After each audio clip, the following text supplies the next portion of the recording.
Let's just get going and dive right into it. Let's start with the imitation suite because that is going to be the most time consuming but also the most rewarding and fun. So let's get going.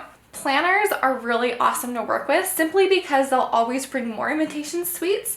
And I would always recommend, even if you're not working with the planner, to reach out to the bride and ask for 2 imitation suites. This way, sometimes there's really cool things like on the back of cards that you want photographed, and it can just add, again, some more texture and detail to your flat lay. So I would always recommend asking for 2. So what we have here is 2 complete imitation suites. They're blush tones with a little bit of gray, so I thought the perfect styling mat is the rose linen. It's one of my favorites. It's very versatile and it pretty much goes with any blush themed wedding. So let's get going. My biggest tip I can give you is to find the centerpiece suite. So for example, this one with the little bit of string and the gold seal, this is going to be my focus point. So now that I have determined my focus point, I want to level this the highest level. That way, when the eye looks at the actual photo, it's going to see this, and then we're going to work down from that. So step 1, find the focus point or the main imitation suite in the suite. I am going to start, and I'm going to put this right center. Another tip I can give is to be able to find, there's 2 different styles of flat lays, and you're going to want to determine what style you're going to use throughout the whole flat lays for the wedding. You want to keep it cohesive. So you're either going to have very vertical, straight, more of even like the modern look, it's going to be very straight. Or you can do more of the garden theme, which is very curvy. It's going to be following that S-curve, and you're going to want to mimic that S-curve and that flowiness throughout the shoes and the ring and the combined shots. So I'm going to be doing both today, but my first one I'm going to do is more of the garden, the flowy, organic. And I'm going to start right off the bat with finding my S-curve. So I've got this tilted right here, which means if you can see my finger right here, I need to follow this S-curve. So what are we going to do? We're going to use the styling blocks. And this is my best and most secret tip that I'm going to give you today. It's to double layer acrylic blocks. So for example, I know I'm looking at roughly 2 to 3 layers just with the amount of paper that I have. So I'm just going to start bold, and I'm going to layer the main imitation suite, which again is going to be my highest level and my focus point. I'm going to layer 3 acrylic blocks, and I'm just going to go ahead and get that started. Okay, so now that we've got that one, we're gonna work our way down. So I'm gonna find an imitation or an RSVP card, anything that gives a little bit of dimension, which I think I'm gonna go with the smaller envelope right now and layer that with a little bit of pink, okay?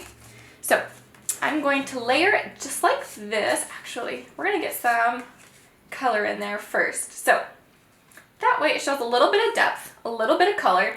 And since I've got 3 acrylic blocks on this imitation, I'm going to go down to 2 acrylic blocks for this one. And again, I just have to work on this S-curve and getting it in the right position. So we are going to try this for right now. And then I'm going to add in, let's see, we've got the S-curve coming right here. I want to add 1 more up here, which means I need to scoot everything down just slightly.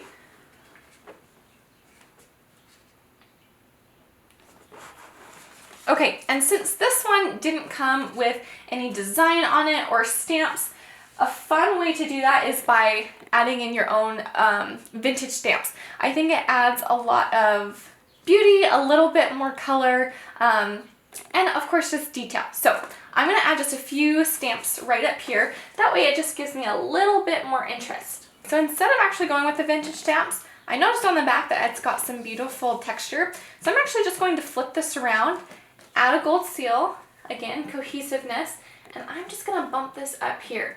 So whether the S-curve goes this way or this way, it doesn't matter. You're just going to want to make sure it gets flowy in a cohesive manner. So I'm going to place this up here. We've got our 2 layers, our 3 layers. So we have lots of extra invite pieces that need to be used. And I don't necessarily have to use the duplicates, so I'm actually probably not going to use duplicates for this one.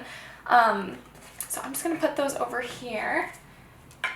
But we do have this one more piece, and it's beautiful. So we just need to figure out a way to put this in, which I see a little bit of room gap right here.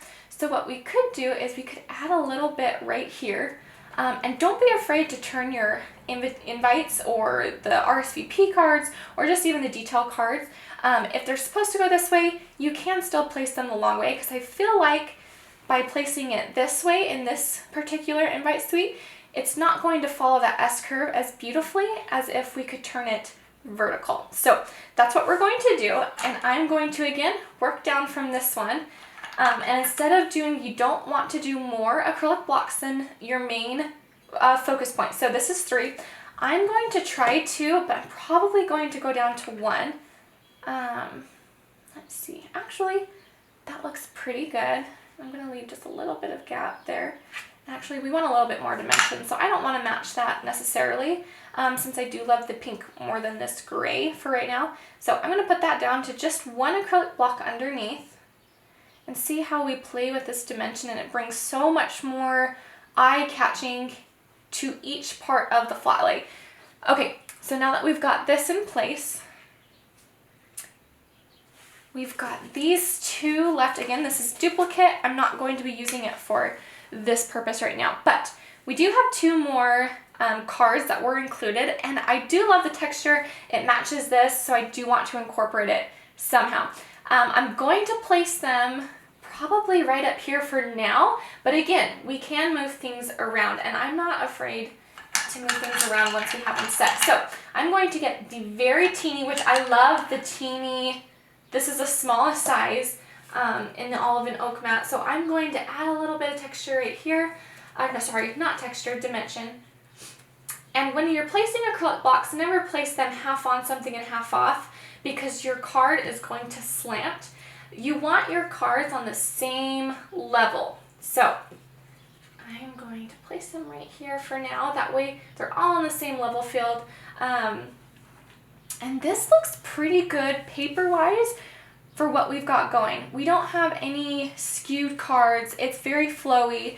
If you notice these edges right here, anything that's going to be facing up this way that I have placed, I want it to be level. So still with your cohesiveness, with your S-curve and your flowy flat lays, you still want a little bit of structure.